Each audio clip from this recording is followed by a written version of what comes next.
Welcome to public TV news బులెటిన్ల ముందుగా headlines.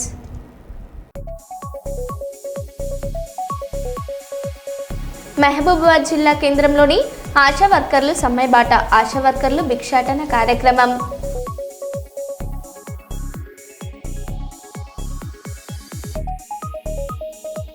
కారుణ్య నియామక పత్రాలను అందజేసిన మంత్రి సీతక్క.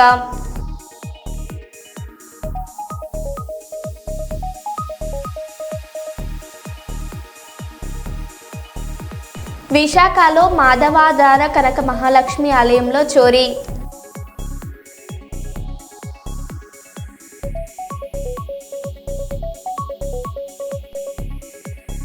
రచన దర్శకత్వం కర్రి బాలాజీ దర్శకత్వంలో సైబర్ మోసాలపై షార్ట్ ఫిలింతో ప్రజలకు అవగాహన.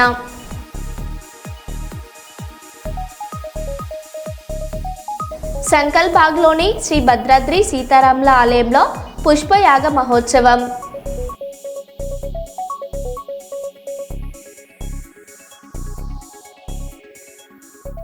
ఇక వివరాల్లోకి వెళ్తే, వరంగల్ భద్రకాళి ఆలయం సమీపంలో చేరబండరాజు నగర్ కాలనీవాసుల ఆందోళన కొనసాగుతుంది. ఎమ్మెల్యే నాయన్ రాజేందర్ రెడ్డిపై తీవ్ర ఆరోపణలు చేశారు. కాలనీలో నివసించని వారికి డబుల్ బెడ్రూమ్ ఇల్లు కేటాయించారని మండిపడ్డారు. 23 ఏళ్లుగా నివసిస్తున్న తమకు న్యాయం చేయాలని డిమాండ్ చేశారు. పక్కా ఇల్లు నిర్మించకపోతే ఆందోళనను మరింత ఉధృతం చేస్తామని హెచ్చరించారు.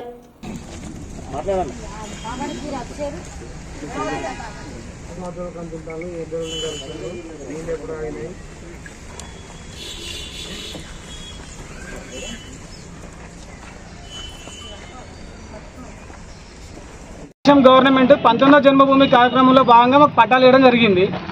అప్పటి నుంచి కూడా మమ్మల్ని వేసుకునేకుండా ఇబ్బందులు పెడుతూనే ఉన్నారు. అయినా తెగించి మేము వేసుకున్నాము. 2003లోనే ఇక్కడ మా కాలనీ అనేది ఏర్పాటు, చేరబండరాజు నగర్ కాలనీ అనేది ఏర్పాటు చేయడం జరిగింది. 2008లో పట్టాలు రద్దయినాయని చెప్పేసి ఎంఆర్ఓ గారు, కలెక్టర్ గారు ఆఫీసర్ల ముందరికి వచ్చి అందరి ముందరికి వచ్చి చెప్తున్నారు. మరి పట్టాలు రద్దయిన తర్వాత మళ్ళీ ఖాళీ జాగాలకు పట్టాలు ఎక్కడి వచ్చినాయి, మీరు ఎట్లా ఇచ్చిండ్రు పట్టాలు? వాళ్ళకు మొత్తం 155 మందికి కానీ పట్టాలు ఇచ్చినప్పుడు 17 మందికే మీరు ఎట్లా ఇల్లు అలా చేసిర్రు? ఇక్కడ కట్టుకుని ఉన్న వాళ్ళు 2003 నుంచి నివాసం ఉంటున్నాం మేము. ఇక్కడ పాముల, తేలాల, విష జంతువులతోని కూడా సావాసం చేసుకుంటూ బతుకుతున్నాం మేము. మమ్మల్ని కనీసం గుర్తించకుండా కనీసం ఈ ఫ్లాట్ మరి వీళ్ళదేనా కాదా అని చెప్పి వచ్చిన ఎంఆర్ఓ అధికారులు కూడా ఎవరు కూడా మమ్మల్ని సంప్రదించకుండా వాళ్ళకు వాళ్ళే డిసైడ్ చేసుకొని, వాళ్ళకు వాళ్ళే నిర్ణయాలు తీసుకొని, వాళ్ళకు వాళ్ళ ఎమ్మెల్యే చేసిన సూచనల ప్రకారం చేసుకొని, ఎవరైతే వాళ్ళ కాంగ్రెస్ కార్యకర్తలు ఉన్నారో, ఎవరైతే డబుల్ బెడ్రూమ్కి అర్హులు కాదో వాళ్ళనే తీసుకుపోయి డబుల్ బెడ్రూమ్ ఇస్తానమని చెప్పి షో చేసుకుంటారు. నేను ఇప్పుడు ఛాలెంజ్ చేసి చెప్తాను, మీరు ఇచ్చిన ఈ 17 మందిలో ఏ ఒక్కరు కూడా ఆ డబుల్ బెడ్రూమ్కి అర్హులు కాదు. వాళ్ళు ఇక్కడ అసలు ఇక్కడ నివాసమే లేని వాళ్ళు ఎవరు కూడా. మీరు కావాలంటే వాళ్ళ ఇల్లు, వాళ్ళు కట్టుకుని ఇల్లు కూడా చూపిస్తాం మేము. ఒకసారి మీరు రికార్డ్ తీసుకోండి. అందులో మనుషులు ఉండే ఇల్లు లెక్క ఉంటే కనుక అవి దేనికంటే మేము దానుకుంటాం. అసలు వాళ్ళు ఇక్కడ వాళ్ళు కానే కాదు, వాళ్ళు మాతో పాటు కాదు. వాళ్ళ ఒక్క మూలకు కోనగా గోడకు గుట్ట కానుకొని మరీ ఉన్నాము. ఇది గుడికి అడ్డు ఉన్నదా? అడ్డు లేదు కదా. గుడికి అభివృద్ధిగా అడ్డుగా ఎక్కడున్నాం మేము? గుడికి దారి చేసిండే మేము. గుడికి దారి చేసిన వాళ్ళను పక్కకు నూకేసి మీరు ఎక్కడన్నా సాగుంటే మాకు గుడికి అభివృద్ధి కావాలని అన్నప్పుడు, సరే నీకు ఈ ల్యాండ్ కావాలి, నీకు ఈ ల్యాండ్ కావాలన్నప్పుడు మా దగ్గరికి ఎట్లా వచ్చి మాట్లాడాలి? మేము అయ్యా బాంచనా అని నాగిరెడ్డి దగ్గర పోయినప్పుడు నువ్వు ఎట్లా మాట్లాడాలి? వాటరే కట్ అయినాయి, రేపు కరెంట్ కూడా కట్ అవుతుంది. ఇక నైట్ పోలీసు వాళ్ళు వస్తారు, కుక్లింగ్ వస్తుంది. ఇవా మమ్మల్ని భయపట్టించుడు. నీకు ఈ ల్యాండ్ కావాలన్నప్పుడు మా దగ్గర రావాలి, నువ్వు మా ఏరియాకి రావాలి, మా గుడిచాలకు రావాలి. వచ్చినావా? ఒక్కనాడనే నువ్వు గెలిచినావు, గుడికి పోయినావు. మరి గుడికి పోయినప్పుడన్నా మరి ఇక్కడ జనాలు ఉన్నారు, వాళ్ళు కూడా ఓట్లయితేనే నేను గెలిచినా అని ఒక్కనాడన్నా మరి ఇటు వచ్చినావా? వచ్చి మమ్మల్ని పలకరించినావా? మరి ఏంటిదమ్మా మీ సమస్య ఏంటి? సరే మేము తప్పయ్యా, మేము గుడికి దారి చేసినందుకు, ఇంత డెవలపింగ్ చేసినందుకు మరి ఒక గుట్ట కొట్టి చూపెట్టలేదు. మరి మాకు గుడికి డెవలప్మెంట్ కరెక్టే, గుట్టని సాఫ్ చేసుకోమనండి. ఉన్నది కదా ఇంకా ల్యాండ్. మహబూబాబాద్లో బీఆర్ఎస్ మీడియా సమావేశం జరిగింది. మాజీ మంత్రి సత్యవతి రాథోడ్తో కలిసి మాజీ ఎంపీ కవిత మాలోత్ పాల్గొన్నారు. ఈ సమావేశంలో పార్టీ సీనియర్ నాయకులు, కౌన్సిలర్లు పెద్ద సంఖ్యలో హాజరయ్యారు. ప్రస్తుత రాజకీయ అంశాలపై చర్చిస్తూ పార్టీ బలోపేతంపై నాయకులు దృష్టి సారించారు.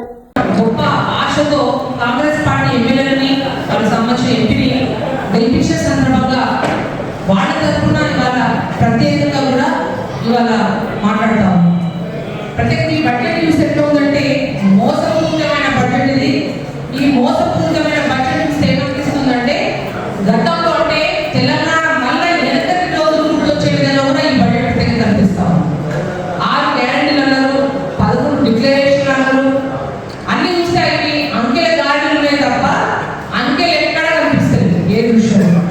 ఇప్పుడు నాకు తెలిసినంత 10-15-20 ఏళ్ల రాజకీయంలో భారతదేశంలో ఇటువంటి బడ్జెట్ నేను ఎప్పుడు కూడా చూడలేదు, చూడబోదు కూడా కావచ్చు. కాంగ్రెస్ ప్రభుత్వం చూస్తేనే ఇవాళ కష్టాలు, కన్నీళ్లు, కూర్చివేతలు తప్ప ఇంకో వేరే ఏది పేర్చివేతలు తప్ప ఇంకేం కనిపిస్తుంది. దాదాపు అన్ని వర్గాల ప్రజలందరూ కూడా ఇవాళ కాంగ్రెస్ ప్రభుత్వం, కాంగ్రెస్ బడ్జెట్ కూడా తెలంగాణ ప్రజలందరినీ కూడా మోసం చేసినట్టు స్పష్టంగా ఉన్నట్టు అసెంబ్లీ బడ్జెట్ సమావేశంలో మనం కనపడతాం. వాళ్ళు తక్కువ కాదు, రైతులకు మోసం జరిగింది, మహిళా సోదరులకు మోసం జరిగింది, మా అవ్వలు అయ్యేది పెన్షన్ పేస్తున్న వాళ్ళకి మోసం జరిగింది, విద్యార్థులు ఎవరైతే రాజీవ్ యువ వికాసం అని చెప్పేసి వాళ్ళు జాబ్ వాళ్ళకు ఒక 5 లక్షల జాబ్ అనేది ఇస్తామన్నారో అది మోసపూరితంగా ఈ బడ్జెట్లో కనపడతా ఉంది.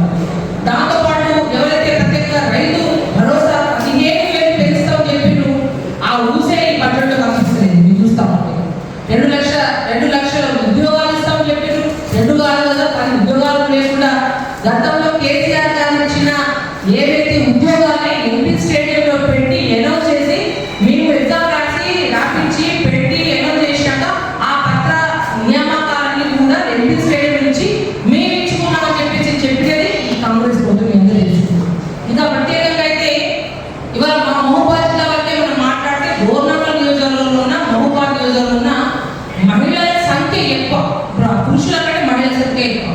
మా మహిళా మనులు కూడా మా ఆడబిడ్డలకు పెళ్ళైతే తులం బంగారం ఇస్తారేమో గొప్ప ఆశతో కూడా ఆ కుటుంబం మొత్తం కూడా వాళ్ళ కాంగ్రెస్ పార్టీ ఓటేసింది. కానీ తులం బంగారం ఎక్కడ పాయే, మరి ఈ బడ్జెట్లో తులం బంగారం ప్రస్తావన ఎందుకు రాలేదని మీడియా ముఖంగా ఇవాళ కాంగ్రెస్ ప్రభుత్వాన్ని అడుగుతా ఉన్నాం. దాంతోపాటు పాపం వృద్ధులు వాళ్ళు ఏమవుతుంటే కేసీఆర్ మా పెద్ద కొడుకు 2,000 పెన్షన్ ఇస్తాము, కానీ కాంగ్రెస్ ప్రభుత్వం వచ్చినాక 4,000 ఇస్తుందేమో అని ఆశపడుతుంది పడ్డది. కానీ మరి మా పెద్దలు, మా అవ్వలు, అయ్యల తరఫున మేము ప్రశ్నిస్తాము, 4,000 పెన్షన్ ఎక్కడ పాయే మేము ప్రశ్నిస్తాము. దాంతోపాటు వికలాంగుల సోదరులను గుర్తించి ఎక్కువ మొత్తంలో పెన్షన్ ఇచ్చింది కేసీఆర్ సార్ 4,000. మరి మీరు చెప్పిన 6,000 వికలాంగుల పెన్షన్ ఎక్కడ పోయి ఈ బడ్జెట్లో అత్తా పడతా లేదని చెప్పేసి మేము ప్రశ్నిస్తా ఉన్నాం. అంతేకాకుండా దళితులు చూస్తే కేసీఆర్ గారు భారతదేశంలో గొప్ప ఆలోచన పెట్టుకొని దళిత బంధు కార్యక్రమాన్ని తీసుకొచ్చి వాళ్ళని ఎందుకంటే దళితులని పెద్ద ఎత్తున కూడా వాళ్ళని ఆర్థికంగా బలోపేతం చేయాలని చెప్పేసి ఆయన దళిత బంధు స్కీమ్ తీసుకొచ్చిన విషయం మీకు జ్ఞాపకం చేస్తాం. కానీ మీరేం చెప్పారు, 12 లక్షలు ఏదైతే ఉందో అంబేద్కర్ అభ్యాసం కింద దళితులకు ఇస్తామని చెప్పారు. అది గతి లేకుండా ఈ బడ్జెట్లో కూడా ఎక్కడ కనిపించలేదు. ఈ విధంగా చెప్పుకుంటా పోతే ఇవాళ పూర్తి స్థాయిగా ఉద్యోగస్తులకు, నిరుద్యోగస్తులకు, ఆటో సోదరులకు కూడా వాళ్ళు నెలకు రూపాయలు ఇస్తామన్నారు. ఆటో సోదరులకు కానీ మరి ఎస్సీ, ఎస్టీ, బీసీ, మైనారిటీ సోదరులు కూడా ఎక్కడ కూడా ఈ బడ్జెట్లో ఏది ప్రజల పక్షాల నుండి అడిగినప్పుడు ఇదే విధంగా గొప్పగా స్వీకరించి ఈ 6 గ్యారెంటీల హామీలన్నీ కూడా ఈ యాడ్ చేయడానికి కూడా ఈ బిల్లును మద్దతు పలకాలని మనస్ఫూర్తి కోరుతూ మరొకసారి కూడా ఇది డొల్ల బడ్జెట్, పరిధిమాల బడ్జెట్, ప్రజలకు ఏది కూడా వాళ్ళకి అవసరమైన బడ్జెట్ కాదు, వాళ్ళకి సంక్షేమమైన బడ్జెట్ కాదు.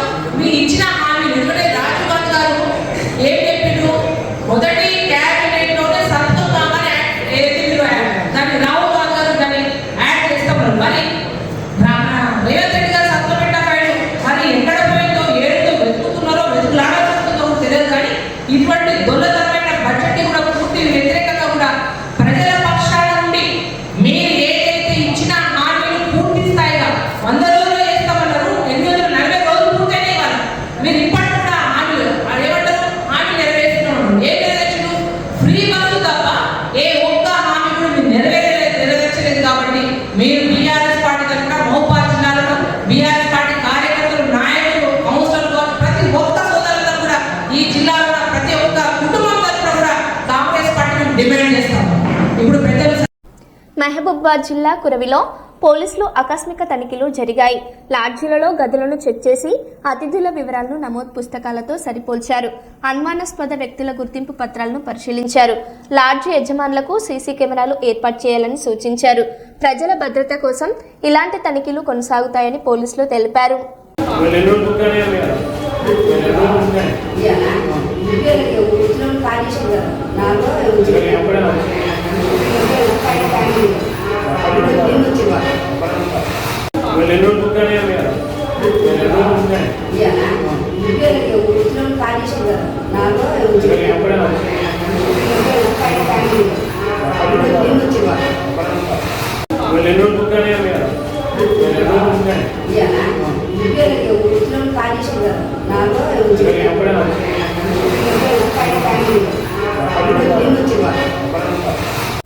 పాకాల కొత్తగూడలో ఐఎఫ్టియు ఆధ్వర్యంలో కార్మికుల సమావేశం జరిగింది.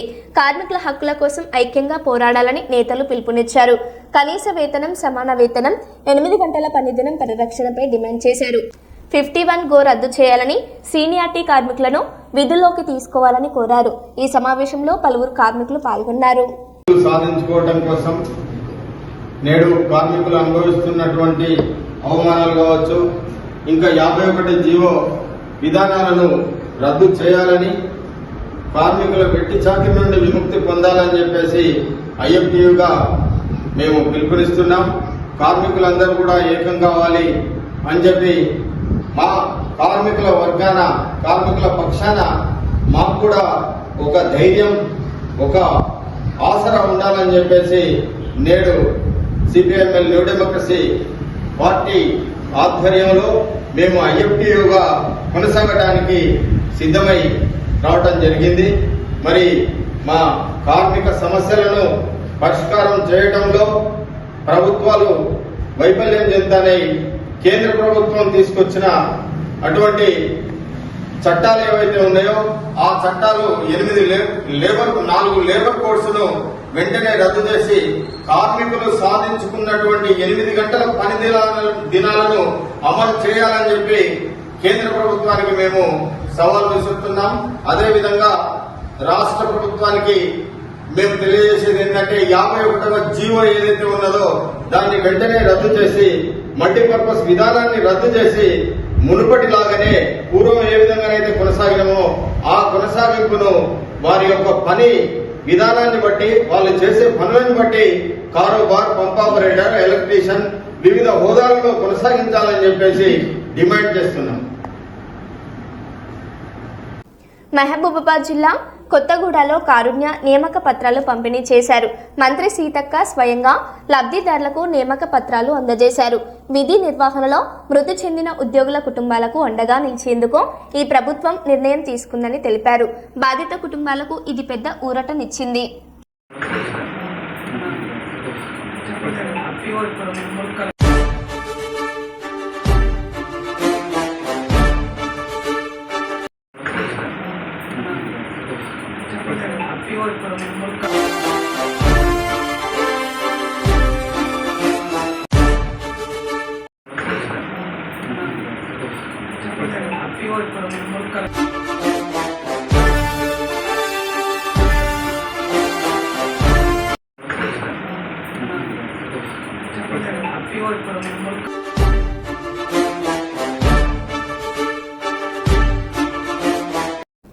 చిన్న కోడూరు మండలం చౌడారం గ్రామంలో అభివృద్ధి పనులు జోరుగా సాగుతున్నాయి.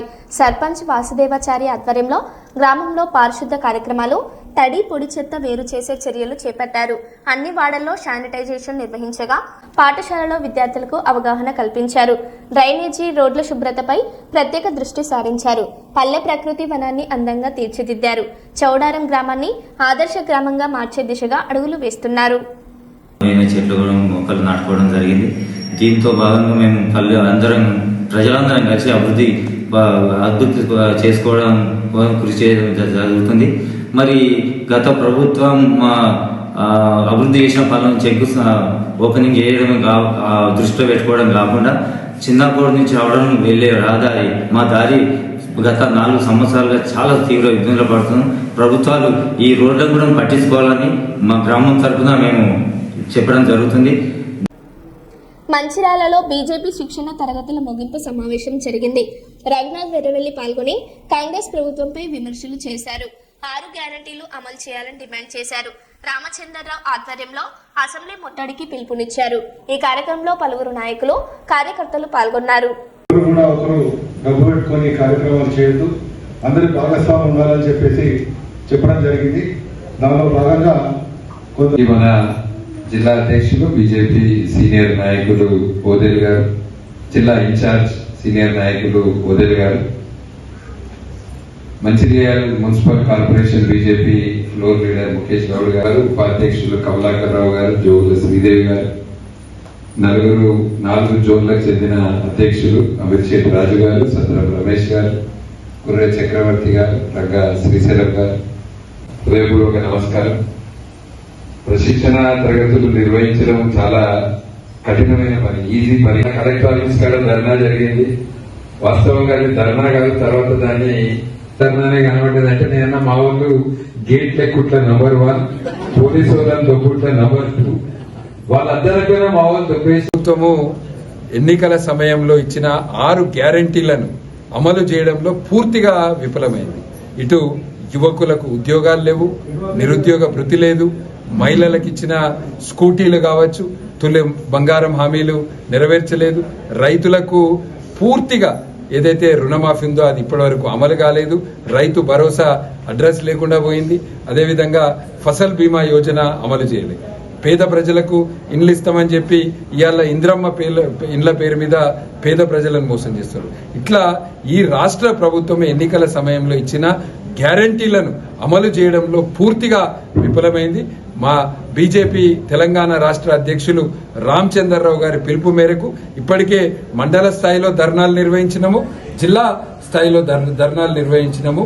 రేపు ఏదైతే రాష్ట్ర అధ్యక్షులు రామచంద్రరావు గారు పిలుపునిచ్చిండ్రో చలో అసెంబ్లీ ముట్టడి కార్యక్రమాన్ని పెద్ద ఎత్తున విజయవంతం చేయాల్సిందిగా తెలంగాణ రాష్ట్ర బీజేపీ కార్యకర్తలందరికీ కూడా పిలుపునివ్వడం జరుగుతుంది. మన మంచిర్యాల జిల్లాలో ఉన్న బీజేపీ కార్యకర్తలందరూ కూడా పెద్ద ఎత్తున ఈ అసెంబ్లీ ముట్టడి కార్యక్రమంలో పాల్గొనాలి. రాష్ట్ర ప్రభుత్వము ఎన్నికల సమయంలో ఇచ్చిన హామీలు నెరవేర్చేంత వరకు కూడా ప్రజల పక్షాన భారతీయ జనతా పార్టీ అండగా ఉండి వాళ్ళ పక్షాన పోరాటం చేస్తుందని తెలియజేస్తూ ఈ అసెంబ్లీ ముట్టడి కార్యక్రమాన్ని అందరూ కూడా విజయవంతం చేయాల్సిందిగా కోరుతున్నాం. భారీగా తగ్గుతున్న బంగారం ధరలు. 10 రోజుల్లో 13,320 రూపాయలు తగ్గిన బంగారం ధరలు.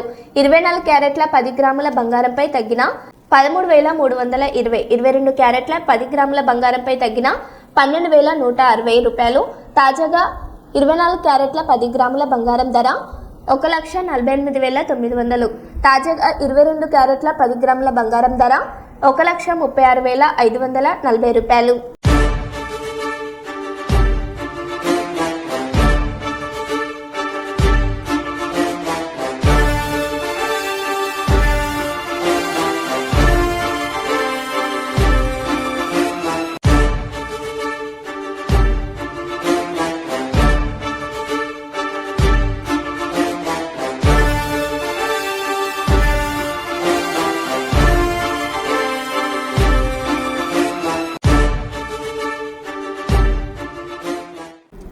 వరంగల్ జిల్లా సంగెం మండలం గొల్లపల్లి గ్రామంలో గత సర్పంచ్ ఎలక్షన్లో ఇచ్చిన హామీ మేరకు మా గ్రామంలో ఆడపిల్ల జన్మిస్తే వారికి 2016 రూపాయలు సర్పంచ్ కానుకగా ఇస్తానని హామీ ఇచ్చి ఉన్నారు. ఆ హామీ మేరకు ఈరోజు చెవ్వ అక్షర ప్రశాంత్ దంపతుల పుత్రిక గారికి 2016 రూపాయలు అందజేస్తున్న గొల్లపల్లి గ్రామ సర్పంచ్ కన్నబోయిన సంధ్యాస్వామి గారు ఈ కానుకకు అందజేసిన రూపాయలను సుకన్య సమృద్ధి యోజన పథకంలో సభ్యురాలుగా చేసి సంతోషంగా ఉండాలని కోరుకొని గ్రామంలో తొలి కానుక అందజేసిన గ్రామ సర్పంచ్ ఇక ముందు కూడా మన గ్రామంలో అందరికీ ఇదే విధంగా అందజేస్తానని తెలిపారు. ఈ కార్యక్రమంలో గ్రామ పెద్దలు, బంధుమిత్రులు పాల్గొన్నారు.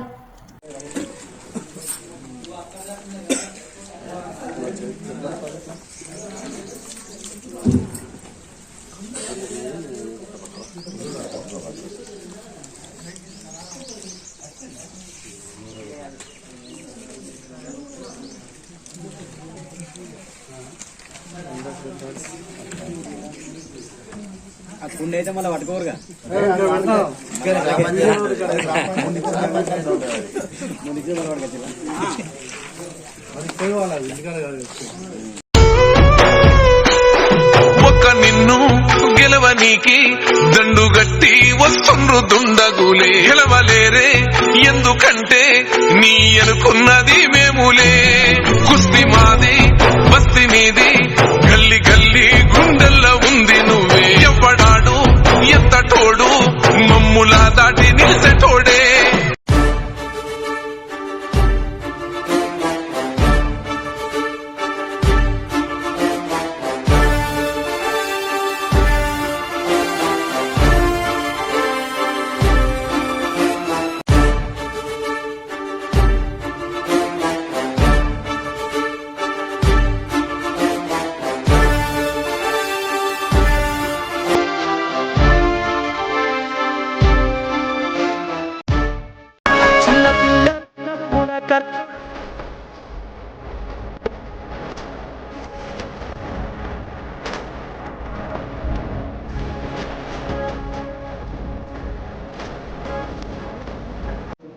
మందమరిలో మినీ ట్యాంక్ బండ్ అభివృద్ధి పనులకు శ్రీకారం చుట్టారు. మంత్రి వివేక్ వెంకటస్వామి భూమి పూజ నిర్వహించారు. 2.31 కోట్లతో చేపట్టనున్న ఈ ప్రాజెక్టు ద్వారా ప్రజలకు విశ్రాంతి, వినోద సౌకర్యాలు కల్పించనున్నట్లు తెలిపారు. పట్టణ అభివృద్ధికి ఇది కీలక అడుగుగా భావిస్తున్నారు.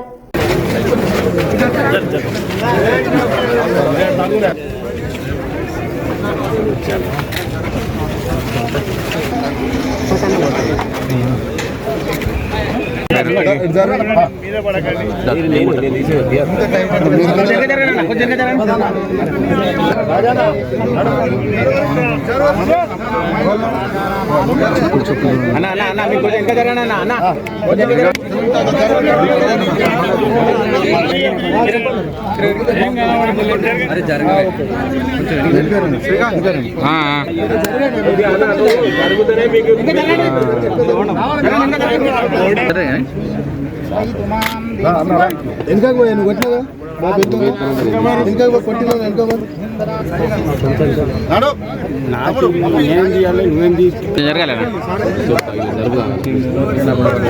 జరపకుండా తీసుకుంటే ఇబ్బంది అవుతుంది జరగాలి.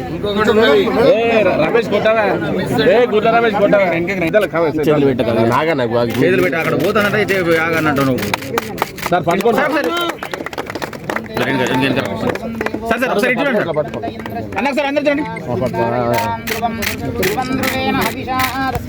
Okay sir.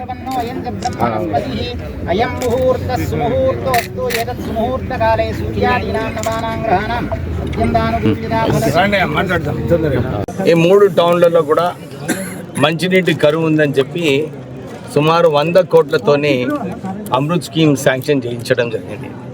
అది నేను ఎమ్మెల్యే అయిన తర్వాత శాంక్షన్ చేయించిన ఇక్కడికి వచ్చి ఈ పనులన్నీ కూడా నడుస్తున్నాయి. నిన్న మున్సిపల్ కమిషనర్ గారు కూడా చెప్పడం జరిగింది. ఎక్కడైతే పైప్ లైన్లు వస్తున్నాయో మొదలు ఆ పైప్ లైన్లు చేయించిన తర్వాత సీసీ రోడ్స్, డ్రైన్స్ చెప్పాలి. అది ఆ మ్యాప్ నాకు రేపు పుటప్ చేయి. దాని తర్వాత మనము అన్ని చోట్ల కూడా హైమాస్ట్ లైట్స్ ఇవ్వడం జరిగింది. ఈ అమృత్ స్కీమ్ వలన ఈ లేక్ రిజ్యూనేషన్, నేను ఇంతకుముందు కూడా వచ్చినప్పుడు ఈ లేక్ని మంచిగా చేయాలి అని చెప్పి సుమారు ₹1 కోటి ఎన్ని కోటి రూపాయలు ఆల్రెడీ శాంక్షన్ అయింది ఈ బ్యూటిఫికేషన్ కోసం. దాంతోపాటు ఇంకొక ₹2 కోట్ల ఎన్ని 213 రూపాయలు ఈ లేక్ని ఇంకా రీజువనేట్ చేయడానికి ఈ మనీ శాంక్షన్ అయింది ఈ అమృత్ స్కీమ్ వలన. నేను ఇంతకుముందు కూడా కేతాన్పల్లిలో ఇనాగ్రేట్ చేసినప్పుడు ఇదే చెప్పినాను. అన్ని చోట్ల కూడా టీఆర్ఎస్ నాయకులు అరే మేము మా నిధులు అని అంటున్నారు. ఎవరు ఆపిన వాళ్ళకు 10 సంవత్సరాలు వారు సత్తాలో ఉన్నారు, ఎవరు కూడా ఆపలేదు. 2 సంవత్సరాలు అయిపోయింది వాళ్ళకు ఓడిపోయి, మళ్ళీ కూడా వాళ్ళు ఈ రాష్ట్రాన్ని అప్పుల రాష్ట్రం చేసిన సంగతి మర్చిపోయినారు. సరే అన్ని నిధులు కూడా ఇంతకుముందు హరీష్ రావు, కేటీఆర్ అన్ని నిధులు దోసుకుపోయినారు. ఇక్కడ మన ప్రాంతానికి నిధులు లేకుండే. నేను వచ్చిన తర్వాత డిఎంఎఫ్టి, సిఎస్ఆర్ నిధులు ఏదైతే ఉన్నాయో కేవలం మన నియోజకవర్గానికి ఖర్చు పెడుతున్నాము. ప్రజలకు ఏదైతే ఉపయోగపడుతుందో CC roads, drains, Hyma's lights, మరి ఇంటింటి పథకము ఇప్పుడు ఇంకా మన అన్ని కమ్యూనిటీస్కి కూడా కమ్యూనిటీ హాల్స్ ఇవ్వడానికి ప్రపోజల్స్ కూడా చేయిస్తున్నాము. సో ఇవన్నీ కూడా అభివృద్ధి బాటలో కాంగ్రెస్ ప్రభుత్వం వచ్చిన తర్వాత నడుస్తున్నాయి. మరో బులెటిన్లో మళ్ళీ కలుద్దాం. Stay tune.